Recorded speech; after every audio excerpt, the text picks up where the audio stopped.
కానీ గ్లామర్ తగ్గలేదు, కసుక్కని అనిపిస్తున్నాడు ఈ అమ్మ. అసలు అది విశ్వక్షేణి కాకుండా నిజంగా ఆడపిల్ల అయి ఉంటే ఎక్కడో గుండె జారి కొంచెం గల్లంత అయ్యేదేమో అనిపించింది ఆ మురుగు నాకు.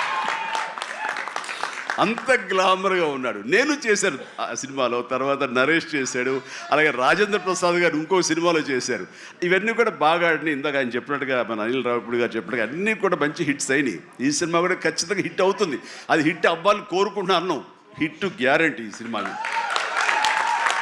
అంటే ఒక హీరో అంత రగ్గడగా, అంత టఫ్గా, అంత మొరటగా ఉండే మాస్ మనిషి అంత నాజుగ్గా నవనవలాడుతూ ఛాన్స్ దొరికి పక్కన ఉండుంటే కనుక బుగ్గ కొరికే అనిపించే అంత ఫీలింగ్ ఉంది. అంటే అండ్ డెఫినెట్లీ ప్రతి వాళ్ళు ఆ కోరిక తీర్చుకోవడం కోసంగా, చూసుకుంటూ ఉండడం కోసంగా వెళ్తారని అనుకుంటున్నాను. ఖచ్చితంగా వెళ్తారు, ఆనందిస్తారు.